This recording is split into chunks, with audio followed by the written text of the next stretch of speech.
নমস্কার, তোমাদের সবাইকে স্বাগত সুমিজ হোম ভাইবসে। আজকের ভিডিওটি একটু অন্যরকম।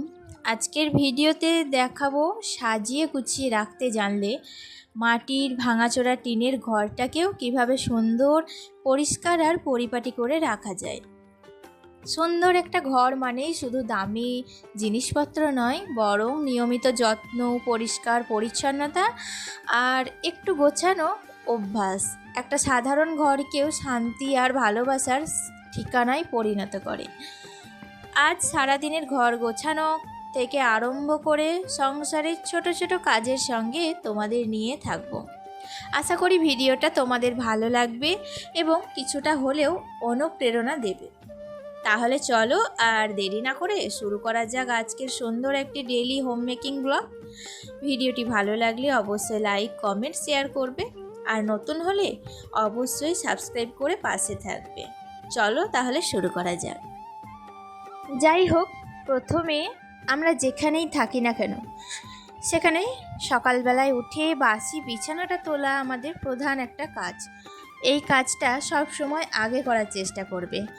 আর জানো তো, আমি কিন্তু একটা নিয়ম ভীষণই মেনে চলি, যে কাজটাই আমি হাত দিই সেই কাজটা কিন্তু আগে কমপ্লিট করে তারপর অন্য আরেকটা কাজে হাত দিই। ধরো আমি একটা কাজ করতে করতে অন্য আরেকটা কাজ করতে চলে গেলাম, তাতে আমার সময়ও বেশি লাগে আর দুটো কাজই কিন্তু অসম্পূর্ণ হয়। তাই জন্য একটা কাজ সম্পূর্ণভাবে কমপ্লিট করে অন্য আর একটা কাজে হাত দিলে দেখবে সেই কাজটা খুব সুন্দর পরিপাটি হয় এবং কম সময়ের মধ্যে হয়ে থাকে। আজকে জলখাবারে বানিয়েছিলাম একটু মটর ঘুগনি। আসলে কি বলতো, আজকে বাড়িতে বেশ কিছু লোক খাওয়া দাওয়া করবে, তাই জন্য একটু বেশি করেই বানানো হয়েছে। তবে কিসের জন্য লোক খাওয়া দাওয়া করবে সেটা কিন্তু তোমরা ভিডিওটি পুরোটা দেখলে তবেই বুঝতে পারবে। চলো, আমাকে আগের দিনের ভিডিওতে দিদিভাই কমেন্ট করেছিল যে আমার পুরো বাড়িটা যাতে ঘুরে দেখাই, শ্বশুর বাড়িটা অবশ্য, আর আমার শ্বশুর বাড়িটা রং করতে কত খরচা পড়েছে সব কিছু জানতে চেয়েছে। তো আমি দিদিভাইকে বলেছিলাম যে আমি কিন্তু নেক্সট যে ভিডিওটা আসবে তাতেই কিন্তু তোমার সমস্ত প্রশ্নের উত্তর আমি দেব। তো আগের দিন আমি কিন্তু দিদিভাইকে ভিডিওর কমেন্ট বক্সে কোনো উত্তর দিইনি, তবে আজকে আমি দিচ্ছি। তো আমার অনেক দিন থেকে ইচ্ছা ছিল, জানো তো, আমার যে বাড়িটাতে থাকবো বা যে ঘরটাতে থাকবো সেই ঘরটা সুন্দরভাবে একটু কালার করে সুন্দরভাবে ডেকোরেশন করবার খুবই ইচ্ছা ছিল। তবে আস্তে আস্তে সেই ইচ্ছেটা একটু করে পূর্ণ হচ্ছে। তো আমার টোটালি রং করতে একদম পুট্টি, রং প্লাস মিস্ত্রি খরচা সব অল টোটাল মিলিয়ে প্রায় 70,000 মতো পড়ে গেছে খরচা। তবে একটা মধ্যবিত্ত পরিবারে এই টাকার অ্যামাউন্টটা কিন্তু কম কিছু না। প্রত্যেকের পক্ষে এই রকমভাবে রং করা কিন্তু একদমই সাধ্যমতো পারে না। আমাদেরও অনেক দিনের ইচ্ছা ছিল ঘরটা রং করানোর, কিন্তু সত্যি বলতে কি একসাথে এত বড় খরচ করা আমাদের মতো মধ্যবিত্ত পরিবারের পক্ষে সহজ নয়। কিছু ধার বাকি না করলে হয়তো কাজটাই শেষ করা সম্ভব হতো না। তবে এখনও কিছু টাকা বাকি রয়ে গেছে। অনেক বছর হয়ে গিয়েছিল বাড়িটা তৈরি হয়েছে, আর রং না করানোর কারণে বাড়িটার অবস্থা দিন দিন খারাপ হয়ে যাচ্ছিল। তাই সব কিছু ভেবেচিন্তেই এবার রং করানোর সিদ্ধান্তটা নিয়েছিলাম, আর আশা করি ধীরে ধীরে সব ধারও শোধ হয়ে যাবে। আর রান্নার কথা যদি বলি, সত্যি বলতে আমি খুব একটা রান্না করতে ভালোবাসি না। তবে সংসারে তো রান্না না করে উপায় নেই, তাই প্রতিদিনই করতে হয়। তো বিয়ের পরের বেশ কয়েক বছর শ্বশুরবাড়িতে আমি খুবই কমই রান্না করেছি। তবে গত প্রায় 1 বছর ধরে নিয়মিত প্রতিদিনের রান্নাটা আমিই করি। আর বাবার বাড়িতে এলে ইচ্ছা হলে রান্না করি, না হলে একেবারেই করি না। বাবার বাড়িতে এলে একটু নিশ্চিন্তে হয়ে নিজের মতো করে সময় কাটাতে কিন্তু ভালো লাগে।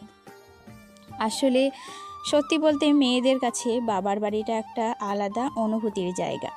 এই ভালোবাসা আর টান কোনো কিছুর সঙ্গেই তুলনা করা যায় না জানো। আর আমার ক্ষেত্রে এই টানটা যেন একটু বেশি। বাবার বাড়ি আসার আগে যতটা আনন্দ আর উত্তেজনা কাজ করে, ফিরে যাওয়ার সময় ঠিক তার দ্বিগুণ কষ্ট নিয়ে যেতে হয়। মনে হয় যদি আরেকটু সময় থাকতে পারতাম, কিন্তু সংসারের দায়িত্ব তো অপেক্ষা করে থাকে না। তাই মনটা ভারী হলেও হাসি মুখেই আবার নিজের সংসারে ফিরে যেতে হয়। বাবার বাড়ির স্মৃতিগুলো নিয়েই আবার নতুন করে প্রতিদিনের জীবন শুরু করতে হয়। যাই হোক, আশা করি দিদিভাই তুমি তোমার প্রশ্নের উত্তরগুলো পেয়ে গিয়েছো। আমি জানি না তোমাকে আমি সব কিছু তোমার মতো করে বোঝাতে পারলাম কিনা, তবে আমি চেষ্টা করেছি। আর এদিকে জানো তো, বাবার বাড়িতে এসে হঠাৎ করে একটা বিপদের মুখোমুখি হতে হয়েছে, কারণ আমাদের যে জলের মোটরটা ছিল না, সেটা হঠাৎ করেই নষ্ট হয়ে গিয়েছিল। তো আবার নতুন করে পুনরায় মানে আলাদা জায়গায় আবার নতুন করে এই যে দেখছো মোটরটা বসাতে হচ্ছে।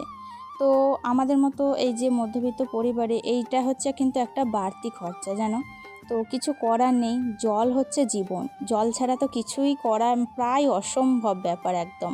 আর এখনকার দিনে পুকুর পুষ্করিণী আশেপাশে কোথাও কিচ্ছু নেই, তাই জন্য এই যে জল এটা কিন্তু চাই। আর বর্তমান সমাজে মানুষ এমনই এক প্রকার হিংস্র জাতীয় হয়ে গিয়েছে না, যে কেউ কারোর বিপদে একটু যে সাহায্য করবে সেরকম মানসিকতা এখনকার কোনো মানুষের মধ্যে আছে বলে কিন্তু আমার মনে হয় না। তাই জন্য নিজেরটা নিজেকেই কিন্তু বুঝে নিতে হয়। তো সেই জন্যই দেখো একদম উঠোনের অবস্থা কিন্তু প্রচণ্ড বেহাল হয়ে গিয়েছে। উঠোনটা একদম খাল করে ভীষণই খারাপ অবস্থা উঠোনের, যে কি বলবো তোমাদের। তো আমার ছেলের কিন্তু ভীষণ আনন্দ, কারণ ও এইসব জল খাল বিল খুব ভালোবাসে, তাই তো। তাই জন্য ও কিন্তু বারান্দা থেকে এইগুলোই মানে আনন্দ করছে, উপভোগ করছে। তো আজকে বললাম না যে বাড়িতে অনেকজন খাওয়া দাওয়া করবে, তো এই যে মিস্ত্রিরাই কিন্তু আজকে আমাদের বাড়িতে খাওয়া দাওয়া করবে। সকালবেলায় তাদের জন্য জলখাবারে মটর ঘুগনি করেছিলাম, তো মটর ঘুগনি খাওয়া দাওয়া হয়ে গিয়েছে। তারপর ভাতের রান্নাটাও কিন্তু কমপ্লিট করে নিয়েছিলাম। তো এখন দেখো প্রায় মটর বসানোটা শেষের দিকে। তবে কি জানো তো, ভেবেছিলাম যে মটরটা কিন্তু আমরা আজকেই লাগিয়ে নিতে পারবো, কিন্তু দুঃখের বিষয় হচ্ছে যে আজকেও আমরা মটরটা লাগাতে পারলাম না। আজকে শুধু বোরিং করে খালটা করা হলো, মটরটা না পুড়ে গিয়েছে। তো মটরটা আবার সারতে দিতে হলো আজকে। তো আজকে তো সঙ্গে সঙ্গে আর মিস্ত্রিরা সেরে দিতে পারবে না, তাই জন্য মটরটা আবার কালকে নতুন করে বসানো হবে। তো ইতিমধ্যেই দেখো খুব কষ্টের সঙ্গে মানে জলের সংকট বুঝতেই পারছো, স্নান টান করলাম। তো স্নান টান করে একদম মানে নিজে একটু ফ্রেশ হয়ে নিচ্ছি। রান্নাবান্না করে কি বলবো, মানে প্রচণ্ড পরিমাণে না ঘেমে নিয়ে একাকার হয়ে গিয়েছিলাম। আর আজকে ভীষণই গরম ধরেছে।